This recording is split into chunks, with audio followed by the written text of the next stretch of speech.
warahmatullahi wabarakatuh. Jumpa lagi bosku bersama Tukang Serag. Ya, apa kabar bosku? Sudah memasuki tahun 2022. Cukup lama juga Tukang Serag tidak posting, dikarenakan memang cuaca yang air-air ini sering tidak menentu, begitu mengakibatkan agak sedikit pilek bosku. Tapi alhamdulillah sudah membaik dan kita bisa melanjutkan kembali untuk men-share video-video yang insya Allah bermanfaat dan semoga ada ilmu yang bisa diambil gitu. Amin. Dan terima kasih bosku yang sudah like, comment, and subscribe dan terus mendukung channel Tukang Serag ini. Mudah-mudahan rezekinya lancar dan sehat selalu. Amin, amin, amin.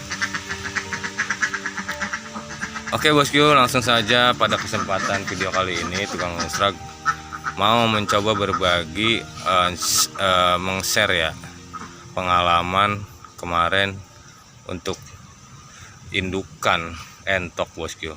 Jadi ini indukan ini dia sudah nelor.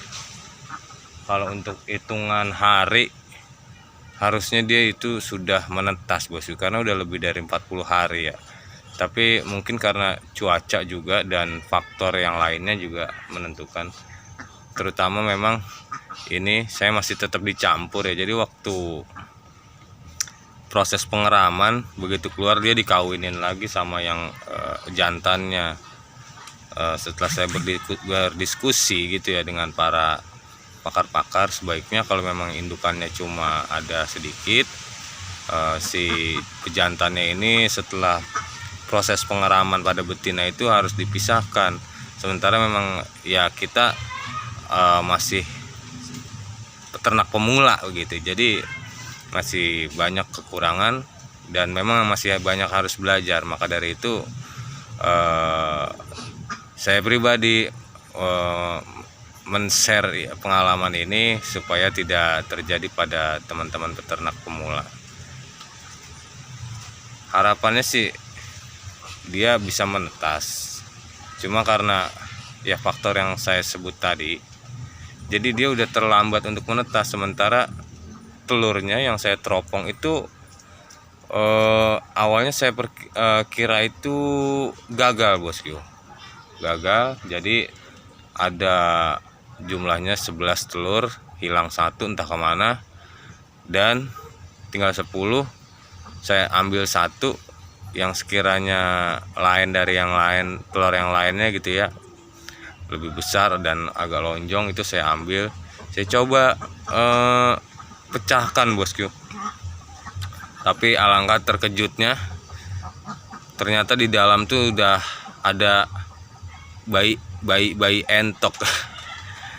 DOE-nya udah ada, udah hidup. Jadi saya sangat merasa berdosa.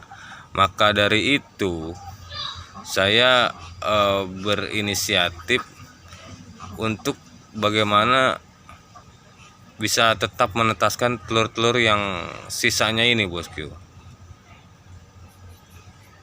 Karena indukannya ini udah agak malas ngerem ya. Malah yang lebih aneh lagi itu yang saya rasakan, telurnya belum menetas tapi dia udah nelor baru lagi bosku. Kan itu cukup membuat peternak pemula seperti saya ini menjadi agak kebingungan gitu, apa yang harus dilakukan. Maka dari itu saya ambil keputusan untuk mengambil telur barunya itu ya, lebih baik saya ambil, saya goreng aja lah gitu. Dan akhirnya saya mencoba membuat mesin tetas telur otomatis. Jadi otomatis ini maksudnya tidak bisa membolak-balik secara otomatis, tapi suhunya itu yang otomatis gitu maksudnya ya. Nah ini di dalam sini ada indukan saya yang masih muda ini ya. Ini yang kalau ini rajin bosku, maksudnya dia begitu proses telurnya udah selesai dia ngerem, jadi keluar hanya untuk mencari makan, lalu balik lagi ke dalam tarangan. Nah, ini pejantan yang agak muda juga saya pisahkan dari yang lainnya karena dia selalu tarung, selalu ribut sama pejantan yang di ujung sana itu. Jadi saya terpaksa harus pisahkan dulu. Dan inilah saya coba ambil telur sisanya ya dari tarangan itu saya sisakan 2 butir. Saya sisakan 2 butir. Nah, ini yang saya mau coba masukkan ke dalam tarangan. Ada 7 butir telur dan saya coba tadi itu udah teropong, sudah banyak ada yang bergerak-bergerak, artinya ada tanda-tanda kehidupan. Mudah-mudahan nanti saya pindahkan ke dalam mesin tetas buatan saya sendiri gitu, bisa berhasil.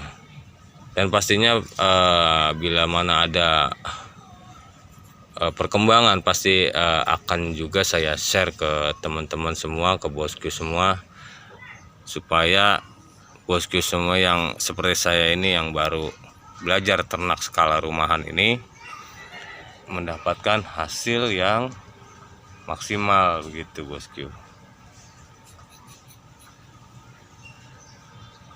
Nah, itu di ujung itu di tengah-tengah itu calon indukan juga itu perempuan.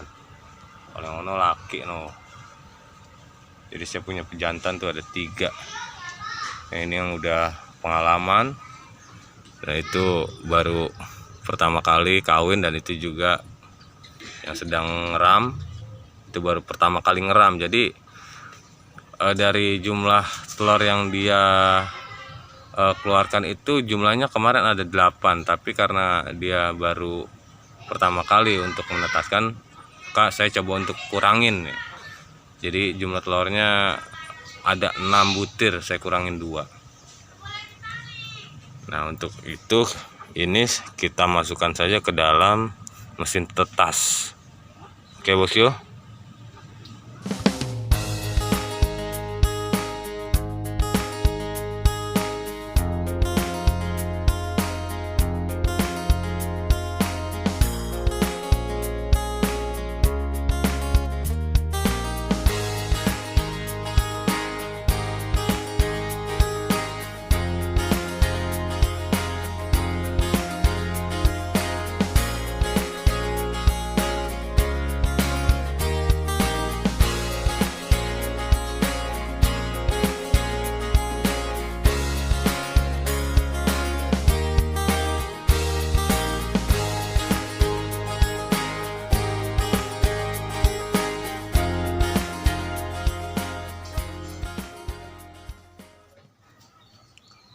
Oke bosku, setelah kita berikan tanda, kita siap untuk memasukkan telur pada mesin tetasnya.